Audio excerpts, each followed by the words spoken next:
है वो पूरी उसके ऊपर काम कर रही है। और ऐसा नहीं है कि प्रॉब्लम लगातार चल रही है, प्रॉब्लम आईटी टीम ने रिजॉल्व भी कर दी थी। मेरे पास खुद के पास, मैं सुबह से मंडियों में ही हूँ और वो प्रॉब्लम रिजॉल्व भी हो रही है, बट ये भी पता चला है कि वो बार बार दोबारा रीअकर हो रही है।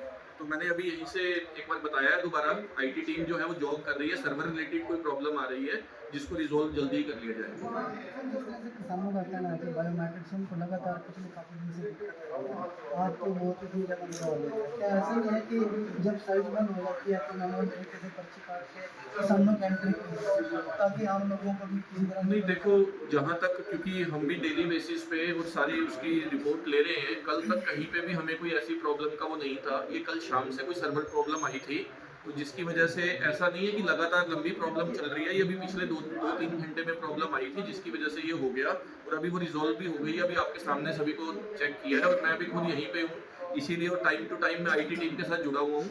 जैसे ये होती है, मेरे को नहीं लगता कि अराउंड, अगर बायोमेट्रिक ऑथेंटिकेशन की बात करूं तो इसको अभी भी हमने जब चेक किया तो 20 सेकंड से ऊपर नहीं लग रहे हैं। तो ये जैसे अगर क्योंकि पोर्टल डाउन हुआ है, नो डाउन हुआ है, पर वो उसकी एक बार उसको प्रॉब्लम आईटी टीम देख रही है कि किस तरीके से प्रॉब्लम हुई थी, और उसको रिजॉल्व जल्दी अभी तो कर लिया गया है एक बार। अगर फिर भी प्रॉब्लम आती है तो इसको देख के इसका परमानेंट सोल्यूशन करने पर टीम लगी हुई है।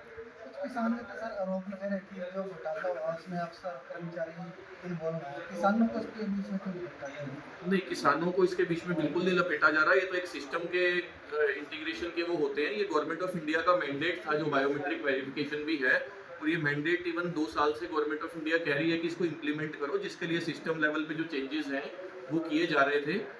वो एक वन ऑफ दी, वो ठीक है कि एक पिछले उसमें धान घोटाला का अगर कुछ हुआ है कहीं पे तो उसकी जांच चल रही है, और जबकि इसका उससे कोई ऐसा नहीं है कि इसका कोई बहुत बड़ा लेना देना है, क्योंकि बायोमेट्रिक ऑथेंटिकेशन तो एक गवर्नमेंट ऑफ इंडिया का प्रोटोकॉल है जो गवर्नमेंट ऑफ इंडिया ने सभी स्टेट्स में इक्वली लागू किया है। सर, कुछ किसानों ने सुझाव दिया है कि जैसे हमारे जिले में 4 मंडियाँ हैं, एक मंडी को ट्रायल बेस पे रख लेते हैं, 3 मंडियों को ओपन कर देते हैं, तो क्या ऐसा संभव है?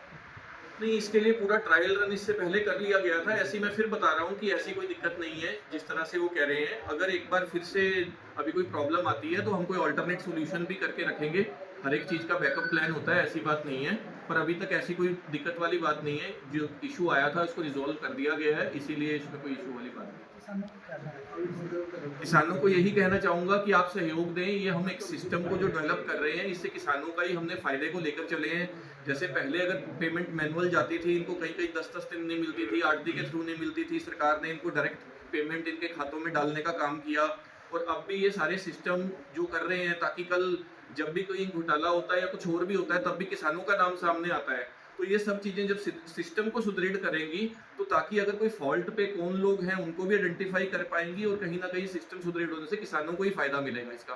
ताकि किसानों को हर एक स्कीम का, चाहे वो एमएसपी का बेनिफिट है, चाहे कोई इनपुट्स में बेनिफिट है, यूरिया में, फर्टिलाइजर में, और भी चाहे खराबा होता है तो खराबे का बेनिफिट है, तो ये सब चीजें किसान के भले के लिए ही सरकार ने बनाने का काम किया है, और इससे किसानों का ही हित होगा।